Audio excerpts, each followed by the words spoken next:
வணக்கம். ஜோதிடத்துல ராசியும் லக்னமும் ஒருத்தரோட வாழ்க்கைய தீர்மானிக்கிற ரொம்ப முக்கியமான விஷயங்கள்னு சொல்லலாம். ஒரு ஜாதகத்துல லக்னம்ங்கிறது நம்மளோட உயிரையும், ராசிங்கிறது உடலையும் குறிக்கும். ஆமாங்க. நம்ம பிறக்கிறப்ப கிழக்கு திசையில எந்த ராசி தெரியுதோ அதுதான் நம்மளோட லக்னம். இது 2 மணி நேரத்துக்கு ஒரு தடவை மாறும். அதனால ஒரு நாளைக்கு 12 லக்னங்கள் மாறி மாறி வரும். அதனால தான் லக்னம் ரொம்ப துல்லியமான தகவல்களை கொடுக்குன்னு சொல்றாங்க. சரியா சொன்னீங்க. லக்னம் ஒருத்தரோட குணாதிசயங்கள், உடல் அமைப்பு, மனசு எப்படி இருக்கும், அவரோட செயல்பாடுகள், ஆயுசு, எதிர்காலம்னு எல்லாத்தையும் சொல்லும். ராசிங்கிறது நம்ம பிறக்கிறப்ப சந்திரன் எந்த ராசியில இருக்காரோ அதுதான் நம்ம ராசி. சந்திரன் ஒரு ராசியில 2.25 நாள் இருப்பாரு. அதனால ஒரே ராசியில நிறைய பேர் பிறந்திருக்கலாம்.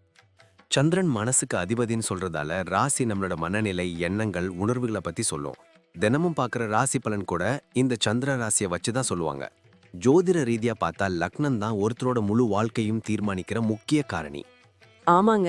நம்மளோட ஆளுமை, சிந்தனை, செய்யற வேலைகள், அதிர்ஷ்டம்னு எல்லாத்துலயும் லக்னம் தான் முக்கிய பங்கு வகிக்கும். ராசி அதுக்கு துணையா செயல்படும்.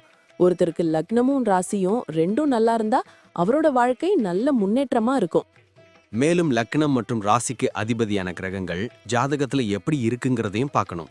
ஒரு கிரகம் லக்னப்படி கெடுதல் பண்ற மாதிரி இருந்தாலும் ராசிப்படி அதே கிரகம் நல்ல பலன்களை கொடுத்தா அந்த கெடுதல் குறைஞ்சி நல்லதாவே மாற வாய்ப்பு இருக்கு. அதனாலதான் ஒரு ஜாதகத்தோட பலனை முழுமையாவும் துல்லியமாவும் தெரிஞ்சுக்க லக்னம் மற்றும் ராசி ரெண்டையும் சேர்த்து பார்க்கணும். இப்போ நாம ஒவ்வொரு ராசி மற்றும் லக்னக்காரர்களோட தனித்தன்மைகள், அவங்க வாழ்க்கையில நடக்கிற முக்கியமான விஷயங்களை பத்தி விரிவா பார்க்க போறோம். இந்த பதிவை முழுசா பார்க்கறதுக்கு முன்னாடி நீங்க இன்னும் நம்ம சேனலை சப்ஸ்கிரைப் பண்ணலன்னா இப்பவே சப்ஸ்கிரைப் பண்ணிக்கோங்க. பக்கத்துல இருக்கிற பெல் பட்டனையும் கிளிக் பண்ணி வைங்க. அப்போதான் நம்ம போடுற ஒவ்வொரு புது பதிவும் உங்களுக்கு உடனே தெரியும். சரி வாங்க, இனி வீடியோக்குள்ள போகலாம். என்னப்பா, இன்னைக்கு ஒரு ஜாதகத்தை பார்த்தேன். தனுசு லக்னம், துலாம் ராசியாம். இந்த காம்பினேஷன் எப்படி இருக்கும்? அட, இது ரொம்ப ஒரு பேலன்ஸ்டு காம்பினேஷன் ஆச்சே. தனுசு லக்னத்துக்கு அதிபதி குரு. அவர் அறிவையும் தர்மத்தையும் கொடுப்பாரு. துலாம் ராசிக்கு அதிபதி சுக்கிரன். அவர் அன்பையும் கலைநயத்தையும் கொடுப்பாரு. சுருக்கமா சொல்லணும்னா இவங்க அறிவும் அழகும் சேர்ந்த ஒரு கலவை. அப்போ இவங்க ரொம்ப வெளிப்படையா பேசுவாங்களோ? ஏன்னா தனுசுனாலே ஸ்ட்ரெயிட் ஃபார்வர்ட் தானே. ஆமா, ஆனா அதுல ஒரு வித்தியாசம் இருக்கு. தனுசு லக்னம்ங்கிறதால உண்மையத்தான் பேசுவாங்க.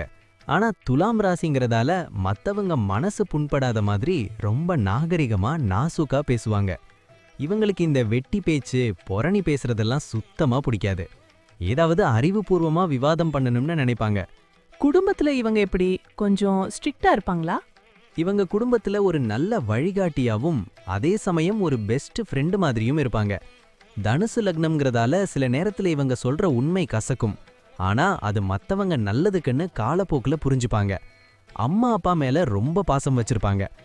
இவங்க வீடு ஒரு கோயில் மாதிரி அமைதியாவும் அதே சமயம் சுக்கிரனாதிக்கம் இருக்கிறதால ரொம்ப நீட்டாவும் கலைநயத்தோடவும் இருக்கும். பிசினஸ் அல்லது வேலைன்னு வரும்போது இவங்களுக்கு எந்த துறை செட் ஆகும்? இவங்க ரொம்ப நேர்மையானவங்கப்பா. கல்வித்துறை, எஜுகேஷன், பேங்கிங், சட்டம் இல்லனா ஆன்மீகம் சம்பந்தப்பட்ட தொழில் இவங்களுக்கு ரொம்ப நல்லா வரும். துலாம் ராசிங்கிறதால பார்ட்னர்ஷிப் பிசினஸ் கூட இவங்களுக்கு சூப்பரா செட் ஆகும். ஏன்னா மத்தவங்களை எப்படி மேனேஜ் பண்ணணும்னு இவங்களுக்கு நல்லா தெரியும். அப்போ ஆபீஸ்ல இவங்க ஒரு தவிர்க்க முடியாத ஆளா இருப்பாங்களோ? கண்டிப்பா. மேலதிகாரிகளுக்கு இவங்க மேல ஒரு தனி நம்பிக்கை இருக்கும். இவங்க வேலையில ஒரு பெர்ஃபெக்ஷன் இருக்கும். ஆஃபீஸ் பாலிடிக்ஸ்லலாம் தலைநுழைக்க மாட்டாங்க. ஆனா தப்பு நடந்தா தட்டி கேட்க தயங்க மாட்டாங்க.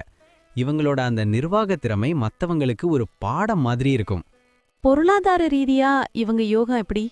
குருவோட ஆசி இருக்கிறதுனால பணப்புழக்கத்துக்கு பஞ்சமே இருக்காது. ஆனா இவங்க கை ரொம்ப தாராளம். தான தர்மம் பண்றது, ஆன்மீகத்துக்கு செலவு பண்றதுன்னு காசை தாராளமா விடுவாங்க. 30 வயசுக்கு மேல இவங்க நல்லா செட்டில் ஆகிடுவாங்க. நிலம், வீடுன்னு சொத்துக்கள் நல்லாவே சேரும். ஆனா ஒரு விஷயம், மத்தவங்களுக்கு கைமாத்தா கடன் கொடுக்கும்போது மட்டும் ரொம்ப ஜாக்கிரதையா இருக்கணும். ஏன்னா திரும்ப வர்றது கஷ்டம். ஹெல்த்ல எதுவும் ஸ்பெஷலா கவனிக்கணுமா? ஆமா, தனுசுங்கிறதால கல்லீரல், லிவர் மற்றும் இடுப்பு பகுதியை கவனிக்கணும். துலாம்ங்கிறதால கிட்னி, முதுகு தண்டுவடம் சம்பந்தப்பட்ட இஷ்யூஸ் வராம பாத்துக்கணும். உடம்புல கொழுப்பு சத்து ஏறாம இருக்கணும்னா கரெக்ட் டைம்க்கு சாப்பிடணும், நிறைய தண்ணி குடிக்கணும். தியானம் பண்றது இவங்க மனசுக்கும் உடம்புக்கும் ரொம்ப நல்லது. பிள்ளைகள் விஷயத்துல இவங்க எப்படி? பிள்ளைகளுக்கு இவங்க ஒரு ஹீரோ மாதிரி. அவங்களோட படிப்புக்கும் திறமைக்கும் முழு சப்போர்ட் கொடுப்பாங்க. இவங்க பிள்ளைகளும் ரொம்ப புத்திசாலியாவும் ஆர்ட்ஸ்ல இன்ட்ரெஸ்ட் உள்ளவங்களாவும் இருப்பாங்க. பிற்காலத்துல பிள்ளைகளால இவங்களுக்கு பெரிய புகழும் கௌரவமும் கிடைக்கும். டிராவல் பண்றது இவங்களுக்கு ரொம்ப பிடிக்குமோ? ரொம்பவே. சும்மா ஒரு டூர் போறதை விட புதுசா ஏதாவது தெரிஞ்சுக்கணுங்கிற தேடலோட தான் டிராவல் பண்ணுவாங்க. வெளிநாடு போற வாய்ப்பு கூட இவங்களுக்கு உண்டு. கோயில், புனித ஸ்தலங்களுக்கு போறது இவங்க மனசுக்கு ஒரு பெரிய ரிலாக்ஸேஷன். மொத்தத்துல சொல்லப்போனா தனுசு லக்னம் துலாம் ராசியில பிறந்தவங்க அறிவுக்கும் நீதிக்கும் முக்கியத்துவம் கொடுக்கற ஒரு உன்னதமான மனுஷங்க. தன்னம்பிக்கையோட இருந்தா இவங்க ஒரு கௌரவமான செல்வந்தராவும் எல்லாராலும் மதிக்கப்படுற ஒரு பெரிய மனுஷனாவும் நீண்ட காலம் வாழ்வாங்க. அருமையா சொன்னப்பா. இவங்களோட அந்த நேர்மையும் அறிவும் தான் இவங்களுக்கு ஒரு பெரிய ராஜயோகத்தையே கொடுக்குது போல. நன்றி. நான் இப்போ சொன்ன விஷயங்கள் எல்லாம் பொதுவான பலன்கள் மட்டும்தான். உங்களுடைய சுய ஜாதகத்தை பொறுத்து சில விஷயங்கள் மாறுபட வாய்ப்பிருக்கு. ஆனாலும் நான் சொன்ன பெரும்பாலான விஷயங்கள் உங்க வாழ்க்கையில நடக்கும்னு நம்புறேன். இந்த வீடியோ உங்களுக்கு பிடிச்சிருந்துச்சுன்னா நான் அடுத்து பாகம் 2 எடுக்க தயாரா இருக்கேன். பாகம் 2 வேணும்னா பாகம் 2ன்னு டைப் பண்ணுங்க. நிறைய நண்பர்கள் பாகம் 2 கேட்டா சீக்கிரமே பாகம் 2 வீடியோவை பதிவு செய்றேன். இந்த வீடியோ உங்களுக்கு பிடிச்சிருந்தா லைக் பண்ணுங்க, ஷேர் பண்ணுங்க, நம்ம சேனலை சப்ஸ்கிரைப் பண்ணுங்க, பக்கத்துல இருக்கிற ஆல் பட்டனை கிளிக் பண்ணி வச்சுக்கோங்க. அப்போதான் நாங்க போடுற வீடியோக்கள் உங்களுக்கு உடனுக்குடன் நோட்டிஃபிகேஷனா வரும். உங்களுடைய எதிர்கால வெற்றிக்கு என்னுடைய வாழ்த்துக்கள். நன்றி. வாழ்க வளமுடன்.